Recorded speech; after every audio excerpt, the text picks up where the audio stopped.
Bonjour, c'est Dominique Rizet. Dans ce podcast, nous allons vous raconter, Rachid Embarki et moi, l'histoire d'Arnaud Höpfner, le violeur de la RN4. Un épisode de Faites entrer l'accusé écrit et réalisé par Anne Gauthier. La rédactrice en chef, Isabelle Clairac. Bonne écoute.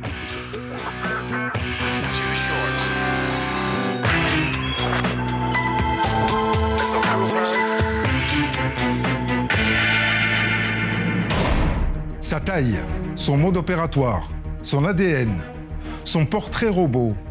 Ils avaient de la matière sur leurs violeurs en série, les gendarmes et les policiers lorrains. Pourtant, l'homme les a tenus en échec pendant 4 ans. C'est triste à dire, mais on attend le faux pas de l'auteur pour qu'on puisse enfin le coincer et pouvoir le mettre derrière les barreaux. Ses proies, des femmes de tous âges, de toutes conditions, qu'il choisissait au hasard. Et là, à un moment donné, je me retourne parce que je sens que quelqu'un me suit. Et franchement, il me mettait très mal à l'aise. Au moment d'ouvrir la porte, il m'a sauté dessus et il m'a poussé contre mon escalier. Il sort un couteau et il me dit « tu me suces ». C'est horrible à dire, mais c'est un amoncellement de victimes. Combien de viols et d'agressions sexuelles ? 15 entre janvier 2008 et janvier 2010 dans la Meuse et la Meurthe-et-Moselle, c'est considérable. 15 victimes et un violeur en série introuvable. Je les ai pas lâchés. La PJ avait une obligation de résultat. C'était non négociable. Il devait le sortir et je savais qu'il pouvait le faire. C'est finalement sur un coup de chance et grâce à la détermination d'une toute jeune magistrate qui a su booster les enquêteurs que la justice a fini par mettre la main sur l'un des plus grands prédateurs sexuels de France.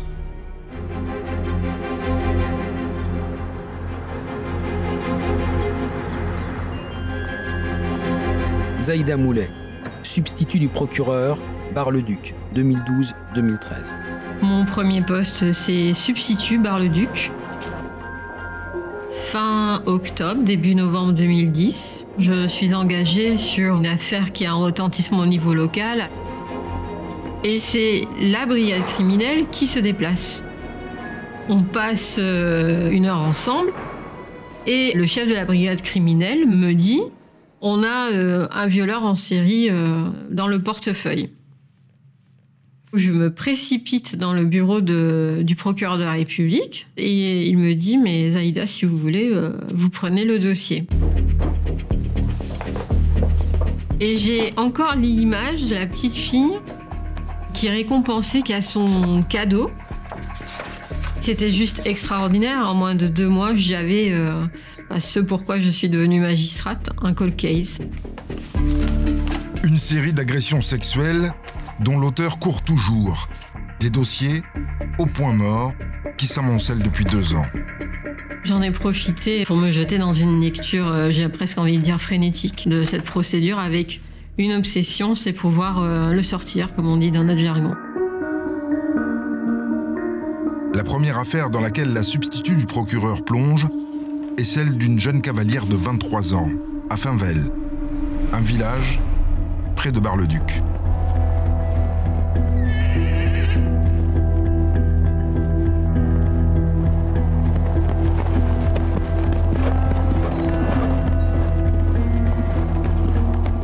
Émilie.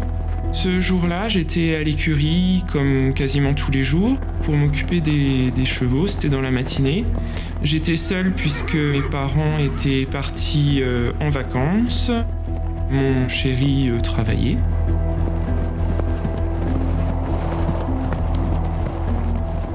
J'ai monté un cheval et puis comme d'habitude, après, je m'en occupe.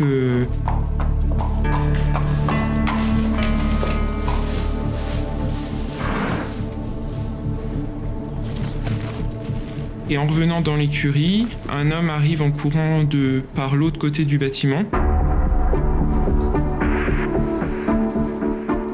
Un homme grand, longiligne, habillé en noir avec une cagoule, un faux pistolet à la main, qui court vers moi en traversant l'écurie.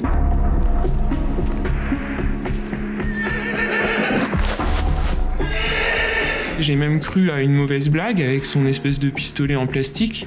Mais c'est au moment en fait où il a sorti un couteau que vraiment j'ai pris peur et que oui, j'ai eu peur pour ma vie si je ne faisais pas ce qu'il voulait. Il m'a emmené par derrière le bâtiment. Il m'a demandé des choses que j'ai refusé de faire.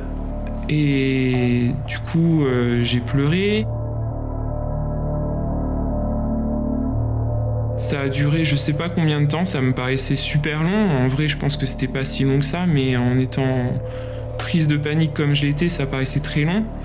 Au final, il me reprend par le poignet, il m'entraîne dans un autre endroit du bâtiment, encore plus isolé, pour me redemander encore ces mêmes choses.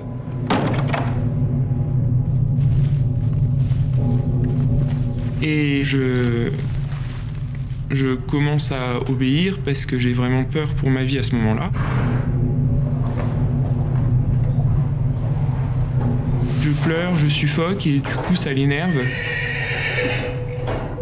Et là il décide de partir et il me demande de compter, de rester là et de compter le temps que je sais plus jusqu'à combien, jusqu'à 100 il me semble, jusqu'à ce qu'il parte quoi en fait. Zaïda Moulet, substitut du procureur, Bar-le-Duc en 2012 et 2013. Il s'agit d'un violeur qui a agi avec l'utilisation d'une arme cagoulée. Et c'est surtout à se demander comment il a fait de venir, de l'agresser de manière très violente, d'insister. Il lui impose une fellation sans être en érection mais en sortant son sexe. Et de repartir sans qu'il n'y ait aucun témoin, alors qu'il y avait la départementale qui passait juste devant l'écurie. Je ne comprenais pas en fait comment il avait pu faire. Il n'avait pas pu s'envoler. Les policiers du commissariat de Bar-le-Duc ont cherché dans le voisinage. Un employé du refuge de la SPA, situé à 150 mètres du parc équestre, a même été placé en garde à vue. Mais son ADN n'a pas matché avec les traces que l'agresseur a laissées sur le pull de la cavalière. Lieutenant Cécile Fink, service régional de police judiciaire de Nancy. En fait, on a un mélange de 3 ADN masculins qui sont partiels et au fichier national, on ne peut intégrer que des ADN complets. On peut exclure un suspect dès lors que l'enquête viendrait à cibler quelqu'un en particulier, mais on ne peut pas faire de recherche, disons, tous azimuts dans le fichier national. Le suspect a été libéré et les policiers en sont restés là. Alors la substitut saisit le deuxième dossier, une tentative de viol 3 mois après celui de la cavalière, dans le même village.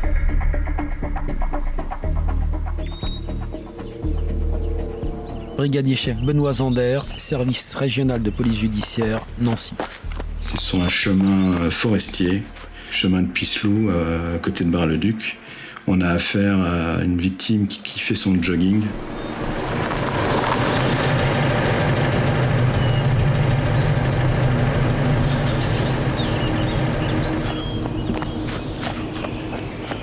Qui a l'habitude de courir sur ce chemin-là et qui se fait agresser par un homme qui sort de la forêt d'un bosquet. Qui semblait être là en guet-apens. Il sort de nulle part et il l'agresse physiquement, il l'empoigne.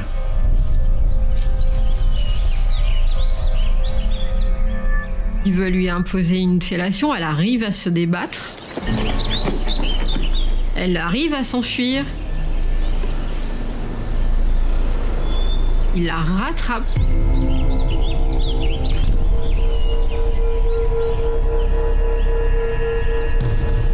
Il l'empoigne à nouveau.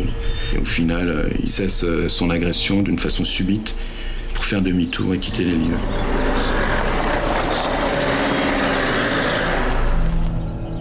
La victime part dans l'autre sens et fait appel au secours. Elle est légèrement blessée puisque, au cours de l'agression, elle a chuté au sol. C'est un chemin de macadam en fait. Un homme grand, longiligne, cagoulé, qui menace sa proie avec un couteau. On est surpris que ce genre de fait puisse arriver dans cette région-là, puisque effectivement, Bar-le-Duc n'est pas connu pour être une ville où il y a beaucoup de délinquance. En tout cas, pas de personnes capables de passer à l'acte sur des faits de tentative ou de viol. Mais on comprend rapidement que, puisque c'est une région calme, on peut avoir un auteur unique, puisqu'on a des similitudes sur les dossiers dont on est saisi en préliminaire. Lieutenant Cécile Fink, SRPJ Nancy. C'est un agresseur dont on ne sait pas grand-chose. On ne sait pas d'où il vient, on ne sait pas où il repart. Il agit en opportuniste. On n'a effectivement pas d'éléments pour l'identifier. Le troisième dossier, c'est un viol qui a d'abord été traité par les gendarmes avant d'être récupéré par la police. En 2009, 1 mois et demi avant le viol de la Cavalière, une femme a été agressée à Revigny-sur-Ornain, à 10 km de Finvel.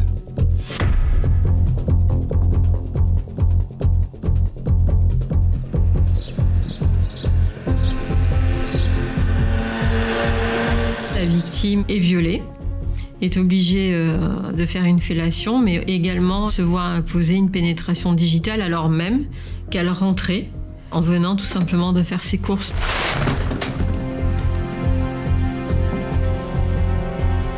L'individu l'a bousculé, l'a forcé à rentrer dans l'appartement et ensuite lui a imposé tous ses actes odieux.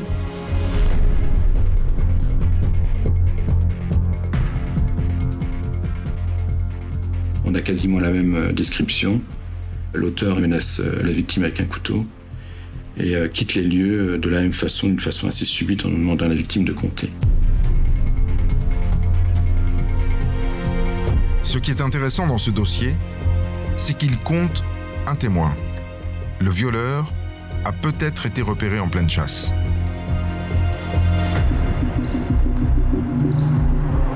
C'était le 26 mars 2009. Anne-Marie Dégage. Je me souviens, en début d'après-midi, je partais donc chez ma fille qui habite un petit peu plus loin sur la gauche. Et là, à un moment donné, je me retourne parce que je sens que quelqu'un me suit. Donc j'ai traversé la route. Et je suis restée dans la cour, derrière la grille. Et je me suis positionnée de cette façon. Et le monsieur arrivait par là. Et il m'a regardé, mais vraiment, il a tourné la tête et il a été insistant. Et c'est comme ça que j'ai pu voir ce monsieur qui me paraissait vraiment très bizarre. Ce qui m'a mis mal à l'aise, en fait, c'est son regard insistant, sa façon de me regarder, ses yeux, son faciès. Bon, il avait son bonnet sur la tête à ras des sourcils et je l'avais jamais vu, donc franchement, il me mettait très mal à l'aise. J'étais vraiment pas bien. Et donc, en fin de journée, quand j'ai appris qu'une dame s'était fait violer dans ma rue, j'ai dit aux gendarmes que j'avais vu quelqu'un de très louche, de très bizarre. Et par la suite, ils m'ont demandé si je voulais aller faire un portrait robot pour décrire cette personne.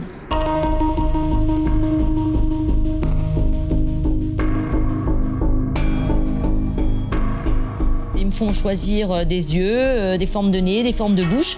Et j'arrive à un portrait robot qui me semble vraiment bien complet parce que j'ai le visage de la personne dans la tête et je suis persuadée que c'est ce visage-là, que c'est cette personne-là. L'enquêteur me dit que j'ai quand même eu beaucoup de chance parce que cette personne-là était certainement en chasse. Il cherchait une proie potentielle. Là, oui, j'ai eu vraiment peur. Les gendarmes ont affiché le portrait robot partout. Un directeur de supermarché a même cru le voir dans son magasin. Le client a été placé en garde à vue, mais le témoin ne l'a pas reconnu. Et une fois de plus, le dossier s'est embourbé. Le quatrième dossier dans lequel se plonge Zaïda Moulay, c'est une tentative de viol qui a eu lieu en avril 2008 à Ligny-en-Barrois, à 16 km de Finvel.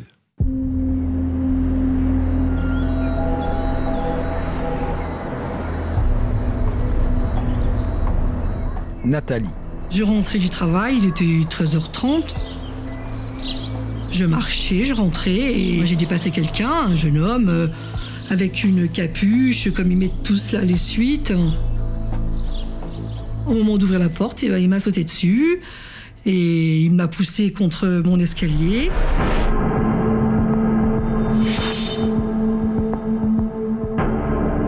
Il sort un couteau et il me dit « tu me suces ». Et là, je lui dis « non mais ça va pas ». Je lui dis « regarde, j'ai plein de cachets, j'ai le sida, enfin, de toute façon tu peux pas me toucher ». Et puis là, il me dit après « tu me donnes de l'argent ». Je lui dis « oui, je te donne de l'argent, mais à la seule condition, c'est que tu te mettes devant la porte ». Et il se met devant la porte et là, je le pousse. Et voilà, il est parti en courant.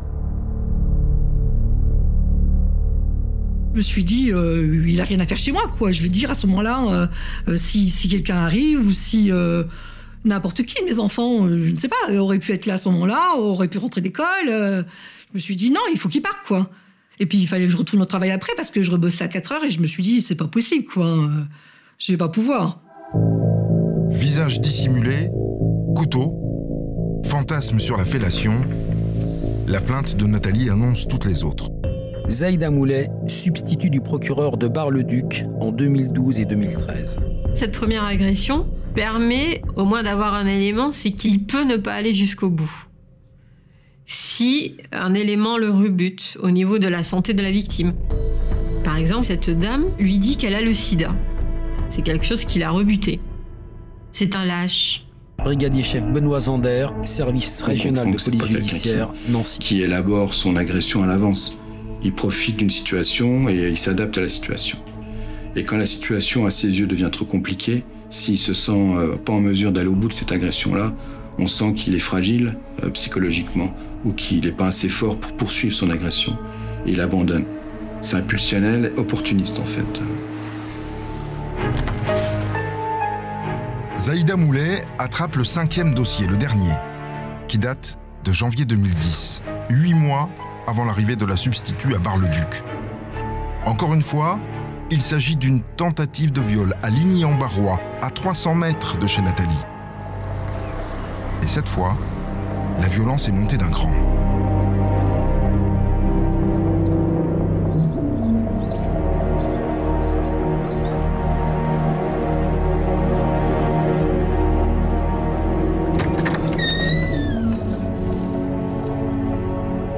Il va rentrer chez cette dame, il va la trouver allongée sur le canapé et il va commencer à la caresser. Elle se réveille avec cet individu au-dessus d'elle, ce qui est d'une violence qui est encore plus extrême que la violence physique, l'intrusion dans son intimité. Maître Lise-Marie L, avocate des parties civiles. Elle a vraiment peur à ce moment-là parce qu'elle pense que sa fille est à la maison. C'est la raison pour laquelle elle ne va rien dire, elle ne va pas crier parce qu'elle a peur que sa fille assiste à cette scène. Elle a peur aussi que cet individu lui fasse du mal.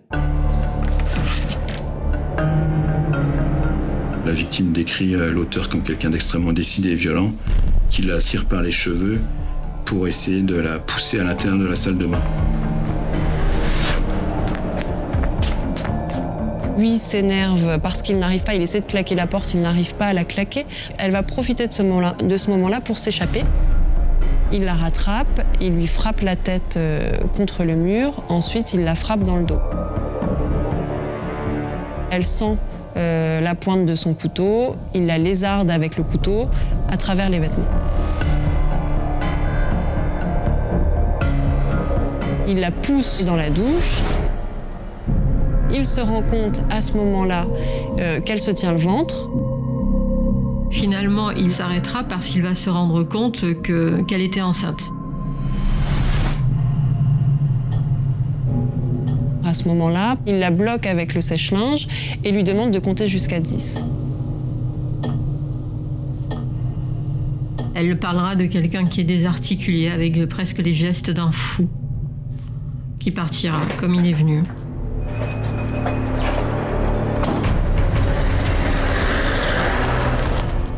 Moi, je vois une femme profondément choquée, elle est marquée. Elle va faire de sa maison, à partir de l'agression, un véritable blocos. C'est-à-dire qu'elle va installer des caméras, elle va faire monter un mur aussi de plus de 2 mètres. Elle vit presque dans une paranoïa, quoi. Et la description est la même. Un homme long, fin, cagoulé, armé d'un couteau. Lieutenant Cécile Fink, service régional de police judiciaire de Nancy. Je suis persuadée que c'est la même personne. Je n'ai aucun doute sur le mode opératoire, sur l'utilisation du couteau. Le fait qu'ils choisissent des femmes, le fait de les isoler et que ce soit en plein jour, c'était des facteurs en fait qui étaient finalement les mêmes à chaque fois. Ce qu'elle va nous dire aussi, et ce qui revient sur plusieurs témoignages des victimes, c'est aussi une mauvaise dentition de l'agresseur, hein, des dents qui se chevauchent, enfin voilà, quelque chose de ce détail particulier qu'elles vont remarquer, puisqu'elles ne voient que les yeux et la bouche de l'agresseur. Mais toujours pas d'empreinte, pas d'ADN, pas de témoin, pas le moindre fil à tirer. Zaïda Moulet, substitut du procureur, Bar-le-Duc, 2012-2013. J'étais sidérée que ce soit possible en Meuse qu'il y ait un violeur en série et que finalement, avec les moyens dont on disposait, qu'on n'ait pas pu l'interpeller. J'avais l'impression que rien ne se passait. C'était un dossier dormant, tout simplement. Bien décidée à sortir ce cold case, la magistrate appelle tous les policiers pour les remettre au travail. Et elle va leur demander des comptes régulièrement. Ce dossier est devenu sa priorité.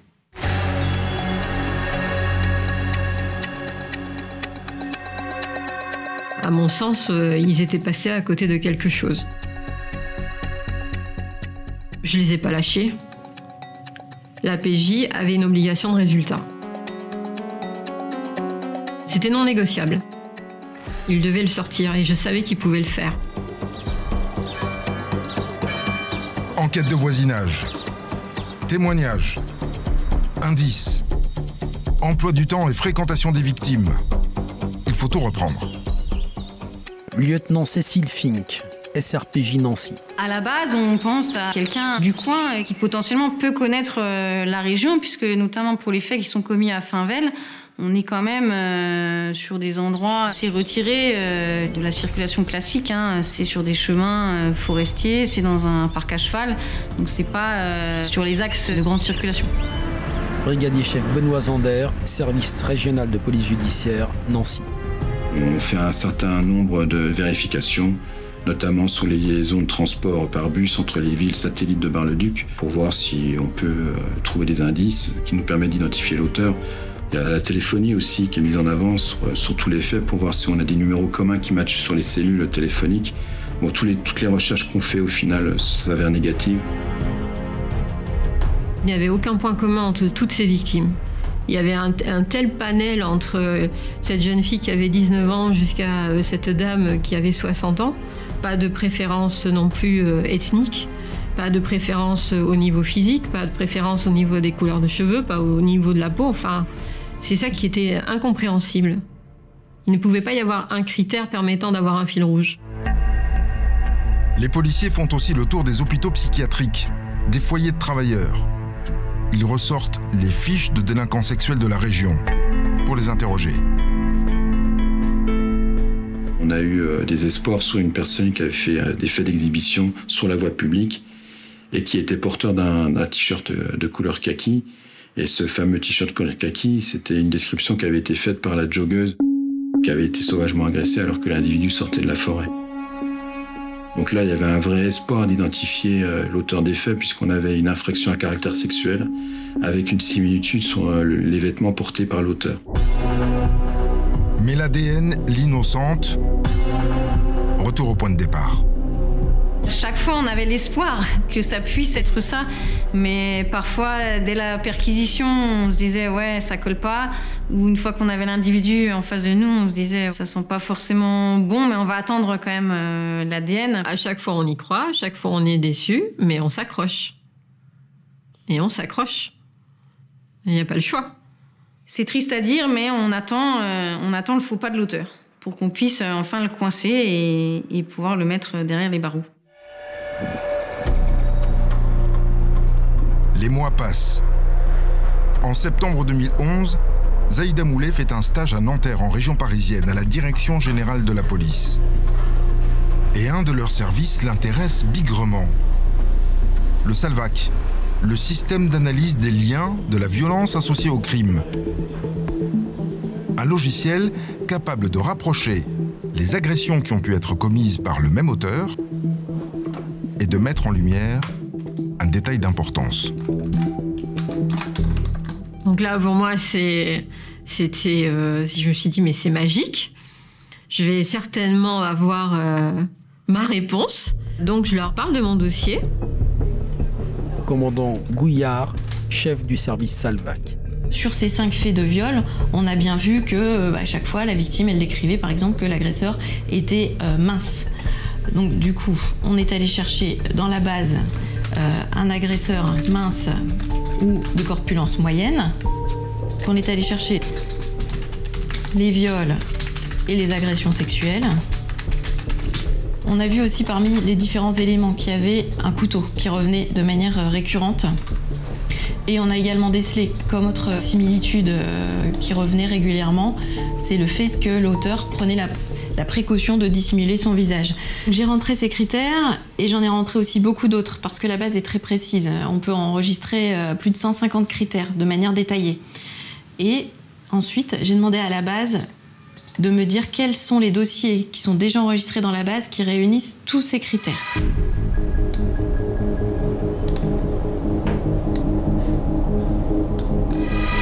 Et là, elle m'a remonté d'autres affaires qui étaient très ressemblantes. Et là, on s'est dit, attention, cet agresseur, il a fait certainement plus que ces 5 viols. On a aussi d'autres viols ou d'autres agressions dans la base de données qui ont été commises par le même agresseur.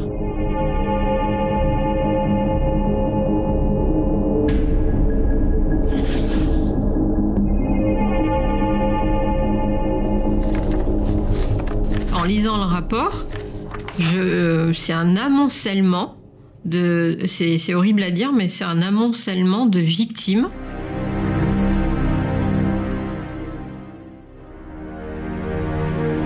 Je suis stupéfaite et je ne comprends toujours pas comment c'est possible. Et en fait, je crois qu'en lisant, je suis encore plus déçue.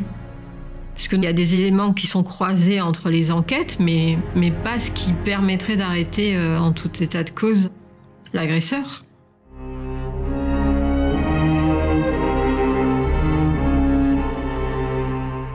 Combien d'affaires le Salvac ressort-il, Dominique ? 15 affaires, Rachid. C'est considérable. 15 affaires qui ont possiblement le même auteur, 6 viols, 9 tentatives qui ont été commis entre janvier 2008 et janvier 2010. Et dans quel périmètre ? Alors, dans le département de la Meuse, 2 viols, 4 tentatives. Et dans le département de la Meurthe-et-Moselle, 4 viols, 5 tentatives. Et parfois, 2 fois dans le même village, à quelques semaines d'intervalle, à Frouard, à Laxou, à Finvel, à Ligny-en-Barrois. Si on résume, ce sont donc 15 affaires, et parfois, le laps de temps est très court entre 2 agressions. On le voit par exemple sur ce schéma. Le 31 décembre 2009, une agression. Le 12 janvier 2010, une autre agression, et aussi le lendemain, le 13 janvier 2010. La difficulté, Dominique, c'est que toutes ces affaires n'étaient pas traitées par les mêmes services. Bien sûr, il y a des dossiers police, il y a des dossiers gendarmerie, en fonction des zones de compétences géographiques, territoriales des uns et des autres. Et ils ne dépendent même pas du même magistrat. Non, parce qu'il y a un procureur à Bar-le-Duc et un autre procureur à Nancy qui gère ces dossiers. Et tous ces services n'ont jamais communiqué entre eux ? Visiblement pas assez. Et puis, la police et la gendarmerie sont 2 entités qui sont parfois concurrentes. On ne partage pas forcément les dossiers, surtout dans le judiciaire, chacun chez soi. Nous sommes maintenant en 2011. Est-ce que ces affaires sont réunies ? Alors, pas encore. Les policiers qui avaient 5 dossiers dans la Meuse vont en récupérer un 6e ici, à Saint-Mihiel. Ça leur fait 6 dossiers au total dans ce département. Les gendarmes, eux, vont récupérer tous les dossiers de Meurthe-et-Moselle. viol et tentative. Ils vont ainsi passer de 3 à 9 dossiers. Et la première affaire de viol de leur ressort remonte au 8 septembre 2009. C'est 4 mois après le viol de la cavalière à Finvel. Ce jour-là, il fait beau et chaud en Lorraine. Alors, à Villers-Saint-Étienne, un village de quelques centaines d'habitants, les maisons sont grandes ouvertes à l'heure du déjeuner. Maître Samuel Adam, avocat des parties civiles. La cliente voit surgir dans sa cuisine un individu cagoulé, armé d'un couteau, doté d'une lame recourbée. Cet individu va l'assommer de quitter cette pièce et de l'accompagner dans la pièce qui se trouve à l'arrière du bâtiment, c'est sa chambre à coucher. Dans un premier temps, il va demander une fellation que la victime va, avec beaucoup de courage, lui refuser. Il va ensuite lui demander d'avoir des relations complètes avec elle. Elle va donc lui dire qu'elle souhaite que cette relation s'accompagne de moyens de protection. Elle va donc aller chercher un préservatif qu'elle va remettre à l'intéressé.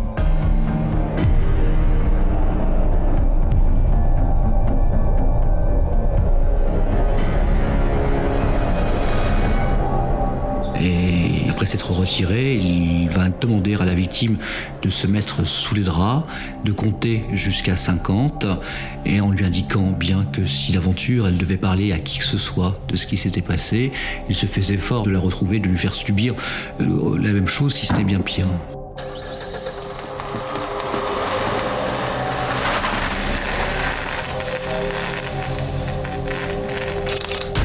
Les gendarmes récupèrent l'emballage du préservatif sur lequel le labo découvre un ADN partiel.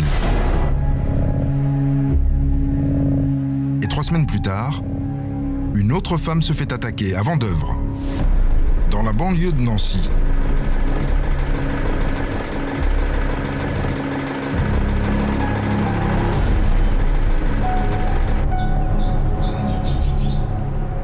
Nous sommes chez une jeune étudiante qui regagne son domicile et qui, au moment où effectivement elle s'apprête à refermer la porte de son domicile dans lequel elle vit seule, ne peut refermer cette porte parce que derrière elle se trouve un individu. Cagoulé et armé d'un couteau. Il la pousse dans la salle de bain pour lui imposer une fellation. Il va éjaculer dans la cuvette des toilettes qui se trouve à proximité. Il va tirer la chasse d'eau, mais la chasse d'eau fonctionne mal. La chance tournerait-elle ?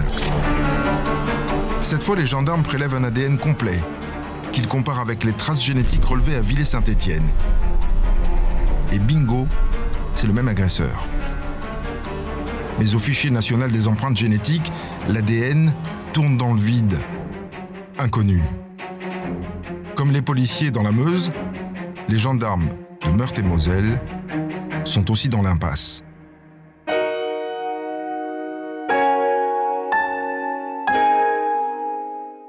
Et la série continue pour les gendarmes. Oui, le 13 janvier 2010, nouvelle tentative de viol. Cette fois-ci, c'est à Frouard, au nord de Nancy. Et cette affaire, elle va relancer l'enquête. Les gendarmes de la section de recherche de Nancy vont soumettre à Anacrim, le logiciel d'analyse criminelle, les données des relais téléphoniques qui couvrent les lieux des 3 agressions. Et le logiciel leur sort un numéro de téléphone qui a borné au lieu et à l'heure des 3 agressions. Celle du 8 septembre 2009, 16 octobre 2009 et celle du 13 janvier 2010. Et ça, Rachid, ça ne peut pas être une coïncidence. Ce téléphone, c'est celui du gérant d'une entreprise. Et là, les gendarmes ont un nom. Il a un casier, il est connu des services de police et de gendarmerie ? Il n'est pas connu des services de police et de gendarmerie. Il a 32 ans, c'est un sportif. Il est athlétique, c'est un bosseur. Il est grand et il est mince. Le 10 mai 2010, on vient me chercher chez ma copine à l'époque, à 6h du matin, et on m'annonce que je suis mis en examen pour viol avec violence. Les questions s'enchaînent et on me pose 3 fois la même question avec des personnes différentes. Et seulement après, je comprends en fait que j'ai déclenché 3 relais téléphoniques. Carole Mazacavallo, juge d'instruction au tribunal judiciaire de Nancy.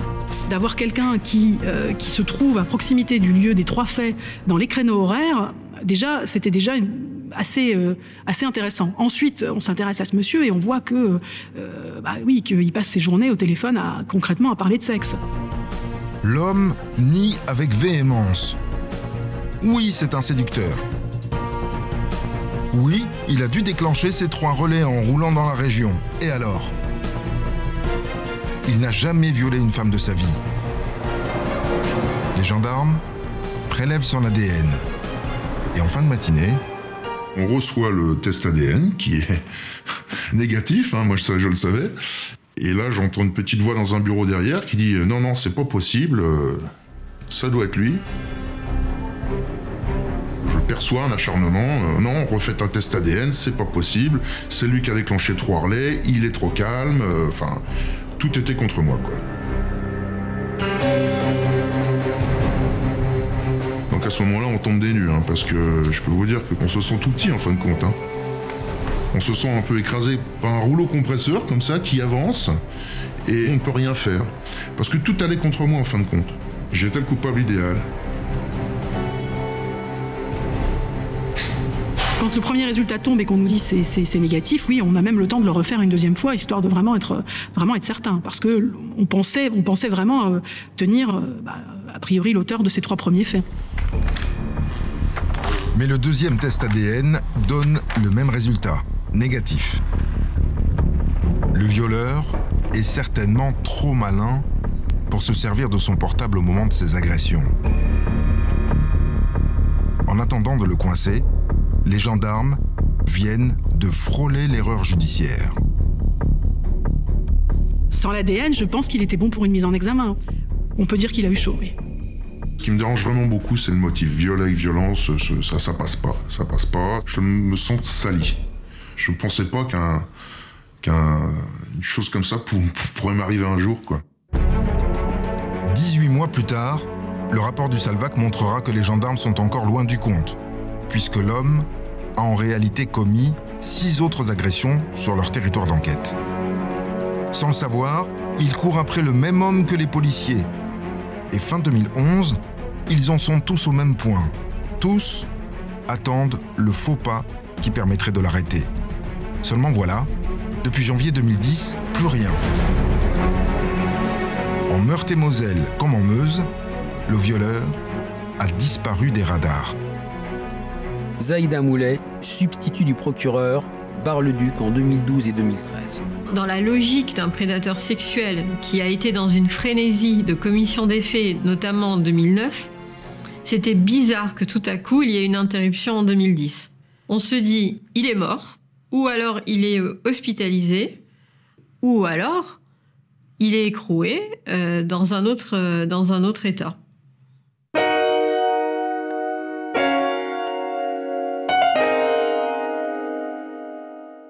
Après 3 ans d'enquête et d'10 gardes à vue, c'est finalement bien à l'étranger que les enquêteurs vont retrouver leur violeur. Juste de l'autre côté de la frontière, au Luxembourg, en mars 2012. Forêt de Dudelange, au Luxembourg. Ce 7 mars 2012, une femme se prépare pour son jogging quotidien. Quand une camionnette blanche, immatriculée en France, garée sur le parking du parcours santé, attire son attention. Maître Claudia Monti, avocate de la partie civile luxembourgeoise. C'est un endroit où il y a des luxembourgeois qui vont se promener, il y a des luxembourgeois qui font leur footing, et ce n'est pas un endroit où on va dire que des travailleurs frontaliers vont faire du footing. Au moment où, justement, elle voit la camionnette, elle a vu qu'il y avait quelqu'un qui était assis derrière le volant et elle se rend compte qu'elle se fait dévisager par cette personne qui, apparemment, l'avait vraiment intensément regardée. Et elle a un profond sentiment de malaise.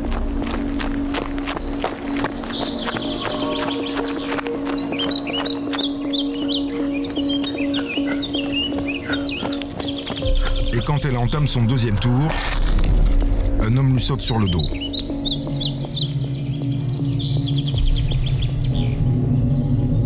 Et c'est là que, c'est une femme qui est assez sportive, qu'elle a réussi à se démener, elle n'a pas perdu équilibre, elle a réussi à se dégager de par l'arrière, et à ce moment-là, il a lâché prise et il s'est enfui.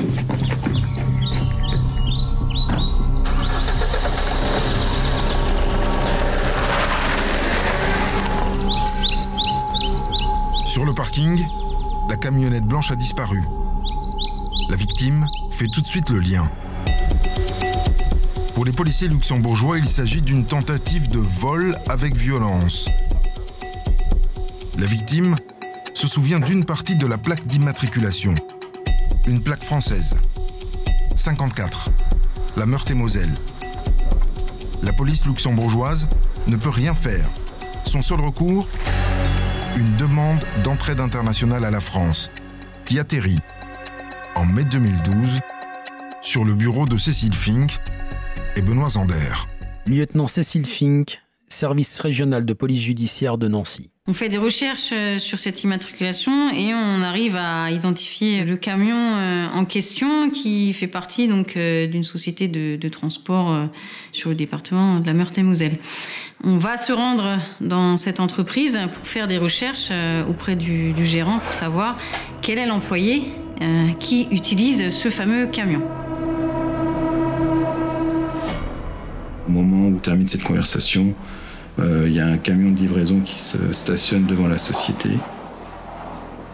Le gérant nous dit, tiens, voilà, justement, il y a le camion qui arrive.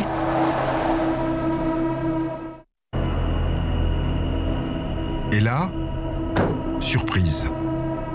L'homme suspecté d'avoir agressé une joggeuse au Luxembourg est grand et fin. Ça fait tilt. Et si c'était leur gars ? On s'arrête en fait.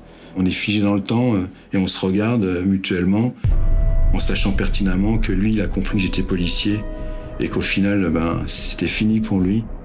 Il a eu peur et moi, j'osé y croire, quoi. On l'interpelle, quoi. Et on le place en garde à vue au moment où il est arrivé sur le parking avec son camion. Du coup, les deux coéquipiers se précipitent sur la voiture personnelle du chauffeur-livreur, garée sur le parking de l'entreprise. Et alors là, c'est, je dirais, bingo, quoi. On retrouve un bonnet en laine noire qui est transformé en cagoule, c'est-à-dire de façon artisanale, avec 2 trous au niveau des yeux, un trou pour la bouche. On retrouve une paire de gants en laine polaire noire, un couteau pliable avec un manche en bois et une lame incurvée, et également une paire de menottes en fourrure de couleur rose. Et on saisit également un blouson, je crois, à capuche de couleur noire. Et là, on se dit, ouais, bon, le coco, lui, il est hyper intéressant. Le coco s'appelle Arnaud Hopfner, il a 36 ans. En garde à vue, les policiers brûlent de lui poser des questions sur leur viol de la Meuse. Mais pas question de sortir du dossier luxembourgeois. C'est 2 enquêtes distinctes et ça viendrait évidemment fragiliser notre enquête qui est en cours sur les viols de la Meuse. L'homme reconnaît tout de suite l'agression du Luxembourg. Il traverse une mauvaise passe, il a besoin d'argent. Alors quand il a vu la joggeuse, une idée folle lui est passée par la tête. Lui voler son portefeuille et son portable. On se rend bien compte qu'au final, c'est une excuse qui tient pas, quoi.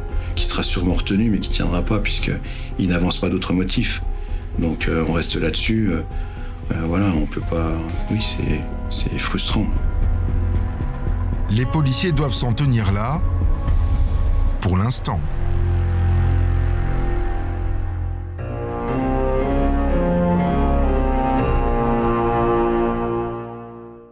Le 20 juin 2012, Arnaud Hopfner est remis aux autorités luxembourgeoises pour qu'elles puissent le juger. Il est renvoyé pour quoi, finalement ? Vol ou tentative d'agression sexuelle ? Il est renvoyé pour tentative de vol avec violence puisqu'il avait un couteau. Hopfner, de son côté, a toujours affirmé que sa seule intention était de voler la joggeuse et rien d'autre.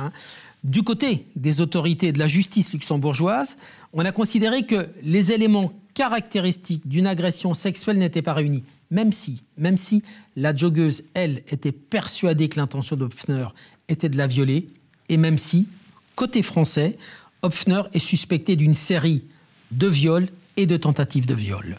Il est condamné à quelle peine ? Il est jugé le 7 mars 2013, condamné au Luxembourg à 2 ans de prison, dont 1 année avec sursis. Derrière, il aura un suivi psychologique et psychiatrique. Il va faire donc 1 année de prison au Luxembourg et pendant ce temps, les policiers et les gendarmes français ont le temps de bosser sur ce type, de savoir si c'est bien leur homme. Et il y en a une qui retrouve des couleurs. Lieutenant Cécile Fink, SRPJ Nancy. J'étais tellement heureuse. C'était une ambiance particulière. Ça sonnait fort, ça tout coulait de source. Elle est ravie, elle est enchantée. Je dirais qu'elle est comme une folle, quoi. Et du coup, on convient avec elle qu'il faut absolument qu'on récupère certains éléments de la procédure luxembourgeoise aussi, dans le cadre de notre procédure. Zaïda Moulet, substitut du procureur de Bar-le-Duc en 2012 et 2013.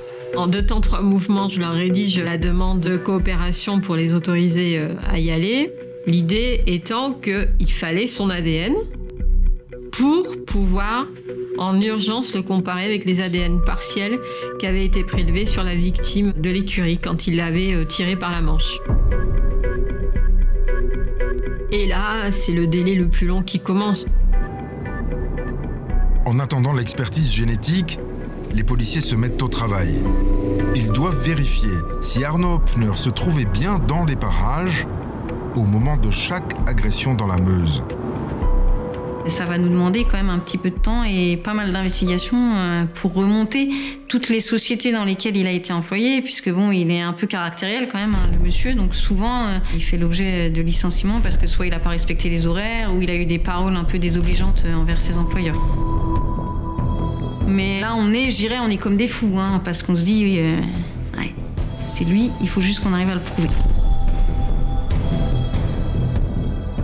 Quand on commence ses premiers employeurs qu'on remonte, ça match, quoi. C'est-à-dire qu'on va nous apprendre que dans telle société, bah oui, il était bien chauffeur chez nous, les livraisons qu'il faisait, c'était dans le secteur meusien. Ah, et hop, et comme ça, et en fait, on a tiré la ficelle et toute la plotte est venue avec.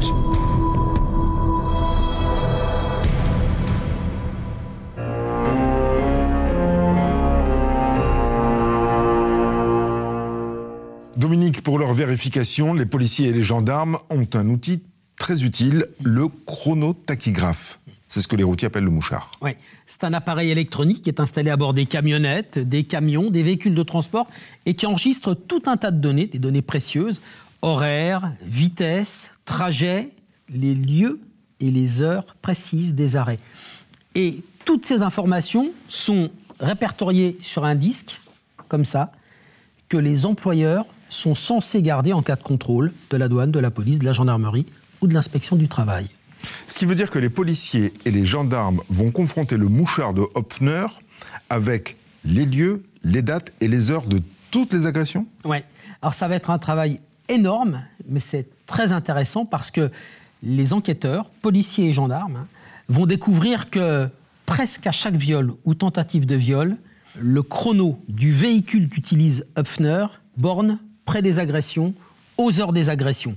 Par exemple, le jour du viol de la Cavalière à Finvel, c'est le 13 mai 2009. Les policiers établissent que ce jour-là, Arnaud Hopfner devait livrer des pneus dans une entreprise qui se trouve tout près du centre équestre. Il s'arrête de 9h51 à 10h01, c'est l'heure du viol. Le véhicule se déplace quelques minutes plus tard et s'arrête à nouveau de 10h07 à 10h15 et c'est très vraisemblablement pour livrer les pneus. Même chose, 3 mois plus tard, toujours à Finvel. Souvenez-vous, l'affaire de la tentative de viol de la joggeuse. Le véhicule de Hopfner est arrêté sur le fameux parking entre 12h30 et 13h30. Et la tentative de viol a lieu à 13h15. Ainsi, les enquêteurs vont établir que Hopfner est trahi par son chronotachygraphe dans 9 affaires sur 15. Pendant qu'Arnaud Hopfner est sous les verrous au Luxembourg, les policiers français vont perquisitionner son appartement dans la banlieue de Nancy. Une odeur pestilentielle s'en dégage. Franchement, moi j'étais à la limite de vomir. Brigadier chef Benoît Zander, service régional de police judiciaire, Nancy. C'était insalubre, c'était sale. Les affaires étaient jetées pêle-mêle au sol. Il y avait plus de cafards que de mobilier. se dit effectivement, il est troublé cet homme-là, il a quelque chose qui ne fonctionne pas correctement.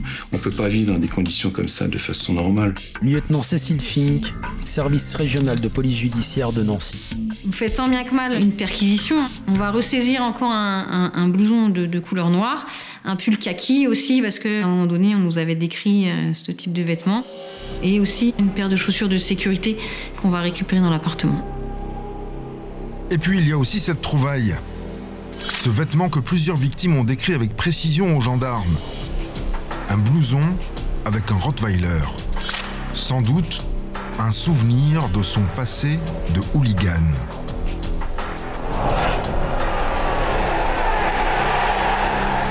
Il est connu pour des interdictions de stade relatifs à des faits de violence commises lors de matchs de football. Et on se rend compte qu'il a sans doute un problème aussi avec la consommation d'alcool, puisque les faits de hooliganisme sont systématiquement commis sous l'emprise d'une consommation d'alcool excessive. Il y a longtemps qu'Arno Hopfner ne vivait plus avec ses 2 enfants, qui avaient été placés chez ses parents. Sa compagne, elle, l'a quitté quand il a été incarcéré au Luxembourg. Elle raconte aux policiers que leur couple battait de l'aile depuis au moins 4 ans, depuis une certaine soirée de 2008. Elle explique que Hopfner ne l'a pas défendu lors d'une soirée qui était a priori alcoolisée et qu'un ami à eux lui aurait mis un coup de poing dans le ventre et qu'elle aurait fait une fausse couche. Depuis 2008, elle nous explique qu'ils n'ont plus de rapports sexuels, donc on se dit que M. Hopfner, il est sans doute sujet à des pulsions d'ordre sexuel, étant donné qu'il est passé, je dirais, du tout à rien, puisqu'ils avaient quand même une sexualité relativement débordante. Elle nous parle qu'auparavant, ils avaient des rapports tous les jours, voire plusieurs fois par jour, qu'ils pratiquaient l'échangisme, qu'effectivement, il y avait des soirées qui étaient organisées chez eux en lien avec, je dirais, si on peut dire, une addiction au sexe, quoi. L'étau se resserre et l'expertise génétique tombe. L'ADN retrouvé chez l'étudiante de Vendeuvre et sur le pull de la cavalière de Finvel est bien celui de Hopfner. Cette fois, il est cuit. Zaïda Moulet, substitut du procureur, Bar-le-Duc, 2012-2013. J'avais bien fait d'y croire. Et là, tout convergeait, voilà. On l'avait. La PJ se prépare à aller récupérer Hopfner au Luxembourg à la fin de sa peine. Mais Zaïda Moulet n'a qu'une peur. Que tout se joue à la cité judiciaire de Nancy et plus à Bar-le-Duc. En clair, que la fin de l'histoire lui échappe et que ses enquêteurs soient dessaisis. Symboliquement, c'était important pour moi et pour eux aussi qu'ils soient entendus là-bas, à Bar-le-Duc, où tout a commencé, en tout cas pour notre partie. Zaïda Moulet demande alors une réunion générale. Le 13 février 2013, magistrats, policiers et gendarmes se retrouvent tous à la cité judiciaire de Nancy. Carole Mazacavallo, juge d'instruction, tribunal judiciaire de Nancy. On se réunit pour faire le point, sur les éléments que les uns et les autres ont pu recueillir, et puis pour voir comment on fait, quelle stratégie on met en place pour la suite, à quel moment, concrètement, l'enjeu c'est à quel moment on joint les dossiers en fait. On voulait tous, évidemment, faire une garde à vue de M. Hopfner dans le cadre de nos dossiers. Personne ne voulait lâcher, je dirais, son précaré. Parce que c'est extrêmement frustrant de faire autant d'investigations sur du long terme, puisque l'enquête a duré plusieurs années, et au final, de ne pas se retrouver à la conduite des auditions. C'est quand même une finalité...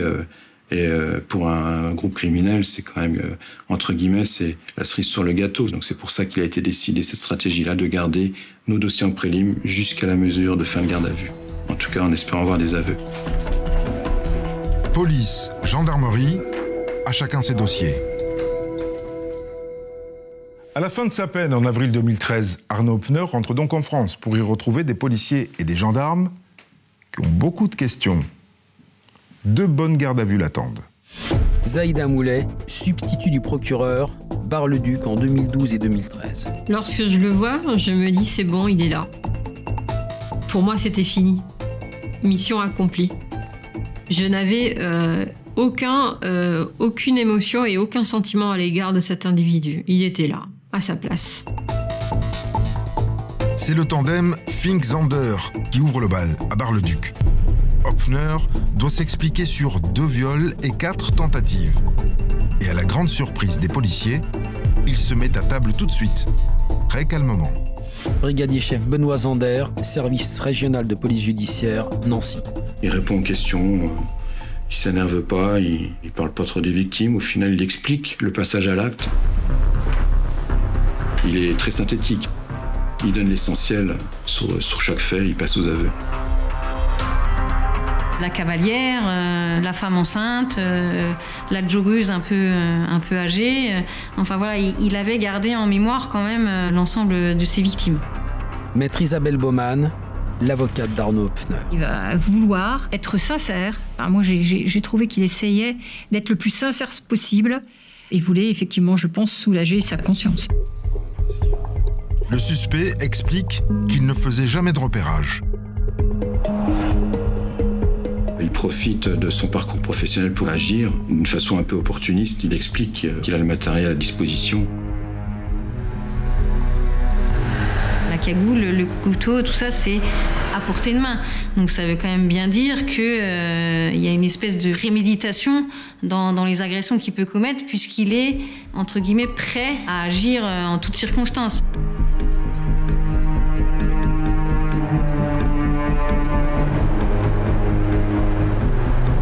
Il nous explique pour la joggeuse qu'il était en train, je crois, de fumer une cigarette sur le chemin, que la joggeuse le dépasse, et puis là, ça lui fait comme un chaud-froid quoi, dans son corps, et il se dit ah ouais, là, voilà, il sent la pulsion qui monte, et il se dit si elle revient dans l'autre sens, ben là, ouais, je vais l'attraper.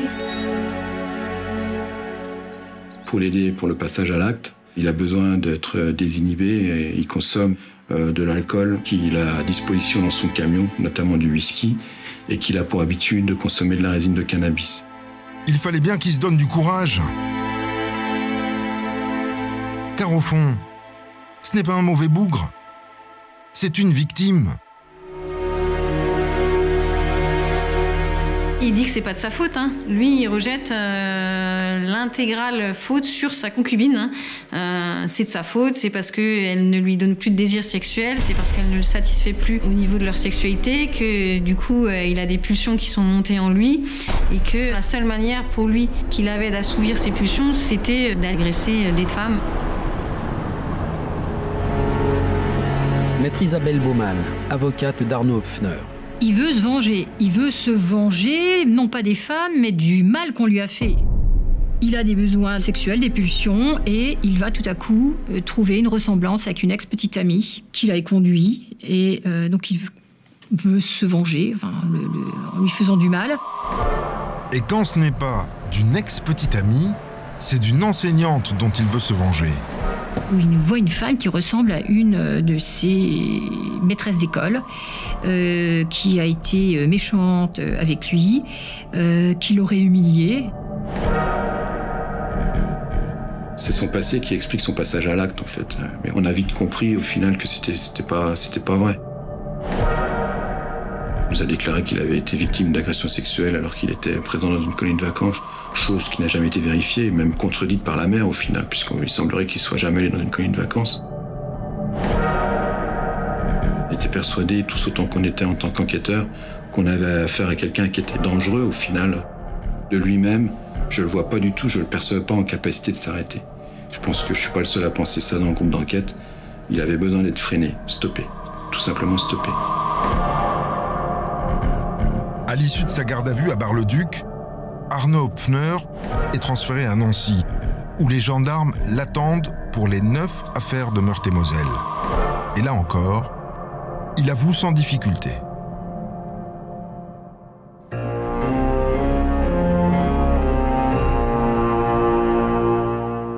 Toutes les affaires sont rapprochées sous l'autorité d'un même juge d'instruction. Et c'est sur Hopfner qu'il va maintenant braquer le projecteur. Pourquoi ces pulsions? Qu'est-ce qui peut expliquer dans la vie de cet homme qu'il soit devenu un prédateur sexuel? Arnaud Hopfner est né dans une famille aimante. Son père est peintre en bâtiment, sa mère a élevé leurs 3 enfants, dont il est l'aîné. C'est à l'école, dès la petite enfance, qu'il a rencontré les premières difficultés. Carole Rabolini, expert psychologue. Il a été orienté en IME, donc Institut médico-éducatif. Le profil est quand même souvent un profil pour des enfants qui sont en difficulté d'apprentissage et au-delà en difficulté intellectuelle. Ce n'est pas le cas de M. Hoffner. Il est pas déficient sur le plan intellectuel. Par contre, il présente, je pense, depuis qu'il est très jeune, des troubles du comportement. L'enfant est caractériel. Et quand on le punit, il peut avoir des réactions étranges. Un jour, il a appelé une assistante sociale pour se venger de son père et il a expliqué à l'assistante sociale qu'il ne mangeait pas à sa faim. C'est-à-dire que finalement, il monte déjà petit un mensonge de toute pièce qu'il sert à une autre adulte pour créer du souci à ses parents. Il est intolérant à la frustration, il est intolérant à la contrainte, il fait des crises de colère. Quand il est énervé, il est capable de tout casser. Et il illustre ce point-là en disant finalement, un jour, j'étais énervée, j'ai cassé ma chambre. Dans cette crise de colère-là, le père n'a pas été en capacité de le maîtriser. Il a appelé les pompiers. Il a été transféré en psychiatrie. Quand il en sort, il part en apprentissage pour finalement passer son permis poids lourd et devenir chauffeur-livreur. C'est à ce moment-là qu'il se met en couple avec Valérie. Valérie, ex-petite amie d'Arnaud Hoffner. Quand j'ai rencontré Monsieur Hoffner, j'avais 16 ans. Il ciblait, oui, je pense vraiment, surtout des jeunes femmes beaucoup plus jeunes que lui. Parce que bon, qui dit jeunesse dit obligatoirement plus naïve. Hein. Il guette, il repère. Et je pense qu'il a dû analyser un peu le personnage que j'étais. Et en quelques traits, il a dû se dire, c'est une jeune, elle est peut-être bête, idiote, hein, niaise parce qu'elle est jeune. Donc pour la manipuler, ça va très bien le faire. C'est une personne qui est menteur, il est voleur, puis il papillonne à gauche, à droite. Dès qu'il voit une jeune femme qui lui plaît, il cherche à tout prix à la séduire en fait. À tout prix, à tout prix. Il la trompe, elle veut partir, mais sous son emprise, elle se sent piégée, incapable de fuir cette relation toxique. Quand je lui disais, de toute façon, je veux plus rester avec toi, t'es un menteur, t'es un voleur, un manipulateur, il me rattrapait en se disant, c'est pas de ma faute, hein, c'est les autres, donc moi j'y suis pour rien. C'était toujours de la faute de quelqu'un d'autre. Il remettait ça sur le dos de ses parents, sur le dos des gens qu'il a côtoyés, et après, il me faisait des tentatives de suicide. Pour pas que je m'en aille, il se jetait par la fenêtre. La fenêtre devait faire quoi? Ça devait faire 2 mètres de haut, il se jetait par la fenêtre. Mais il savait très bien qu'il allait pas se faire mal, vu sa taille, donc c'était tout de la manipulation, en fait. Tous les événements de sa vie, il les met en avant pour nous expliquer à quel point c'est lui la victime dans cette histoire. D'ailleurs, à un moment donné, il s'énerve et il me dit « Mais vous comprenez pas, la justice, bordel, il faut bien qu'elle comprenne que c'est moi la victime. » Il reste en permanence dans un fonctionnement très égocentré, il parle de lui, il revient sur lui et il veut faire entendre sa propre souffrance.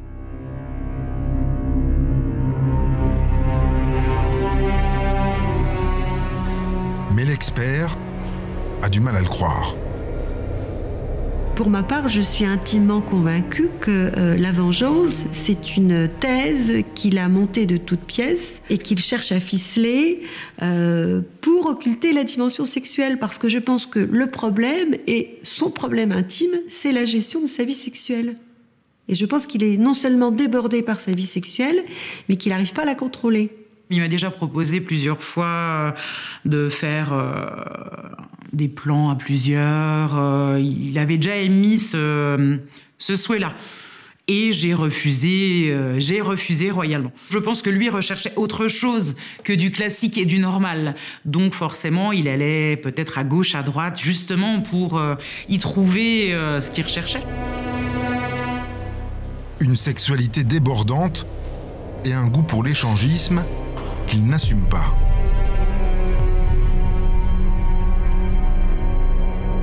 Et lorsque je lui demande quelle pratique il a durant ces séances-là, difficilement il finit par reconnaître qu'il y a des pratiques homosexuelles. On voit bien que c'est très compliqué pour lui d'aborder cette question-là, il s'en défend. Il s'en défend d'autant que peut-être il y a quelque chose qu'il ne peut pas assumer là.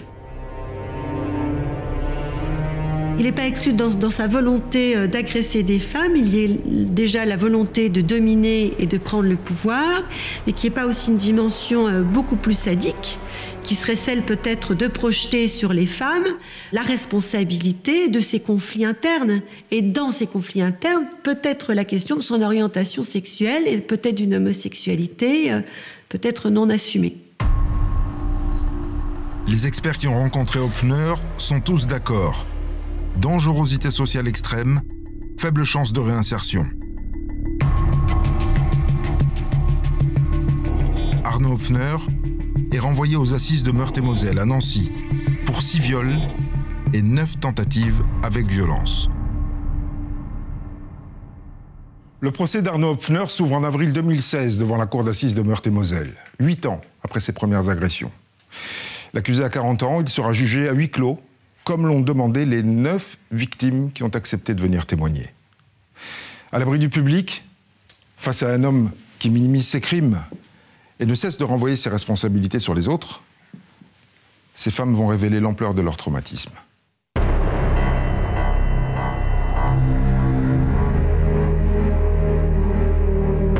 Maître Isabelle Baumann, l'avocate d'Arno Höpfner. Dans son box, il n'est pas très fier. Je peux vous dire qu'il n'en menait pas large. Maître Samuel Adam, avocat des parties civiles.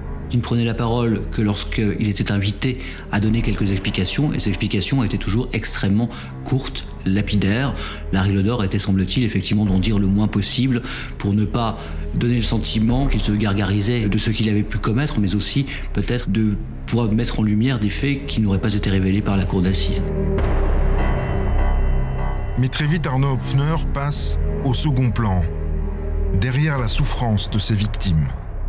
Ce qui était marquant, c'est la litanie des victimes, qui sont les unes après les autres, en tous les cas pour celles qui ont accepté de venir, venues déposer, et qui ont raconté quels étaient leurs parcours de vie. 7 femmes n'ont pas trouvé la force de venir témoigner. Mais les 2 experts psychologues qui les ont rencontrés expliquent la profondeur de leur traumatisme. Martine Batt, expert psychologue. À la barre, il faut expliquer au jury combien cette agression a un impact psychique sur le long terme et combien c'est sévère et combien c'est intense. Elles ont toutes eu peur de mourir. Ce couteau est omniprésent dans leur discours. Cette sensation qu'elles allaient y passer, que ça y est, c'était fini. Même celles qui n'ont pas été violées, même celles qui ont réussi à s'échapper, elles ont vraiment cru qu'elles allaient mourir. C'est ça qui est très traumatisant. C'est voir la mort en face.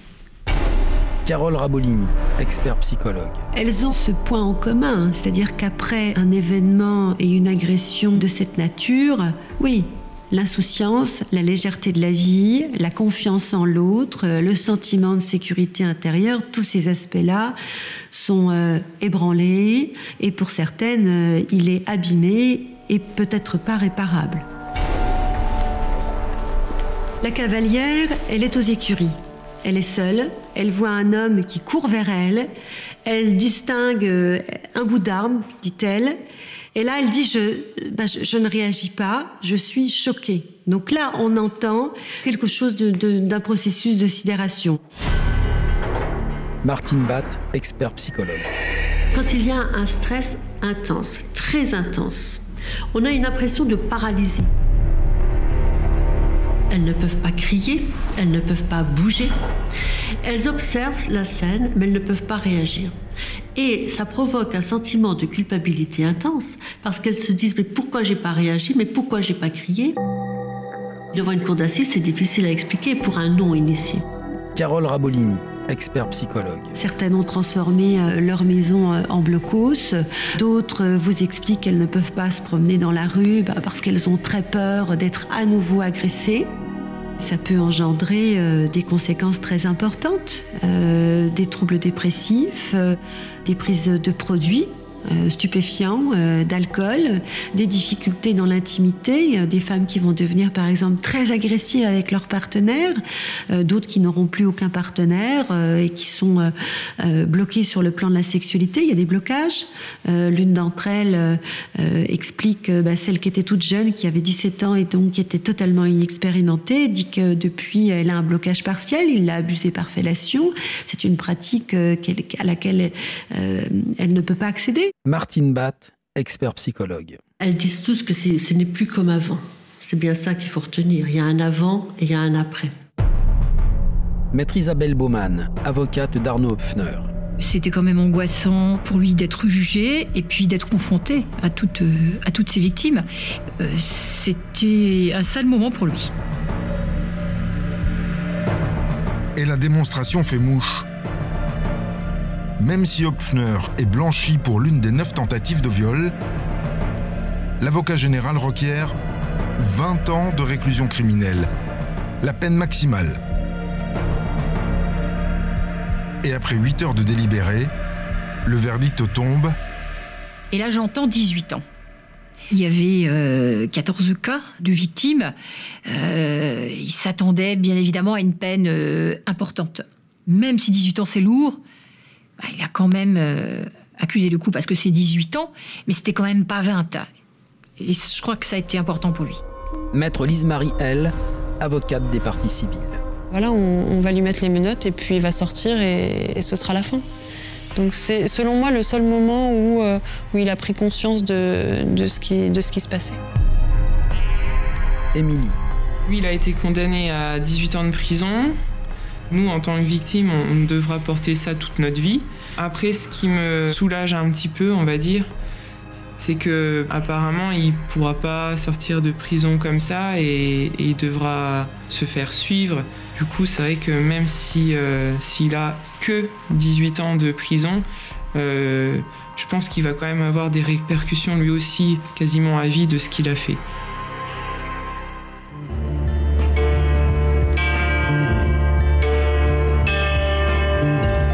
Arnaud Höpfner purge sa peine sans savoir quand il sera réellement libéré, puisqu'il est l'un des premiers condamnés français sous le coup de la loi Dati sur la rétention de sûreté. À la fin de sa peine, un collège d'experts psychiatres devra donc évaluer s'il est apte à retrouver la liberté ou s'il doit encore recevoir des soins en milieu fermé.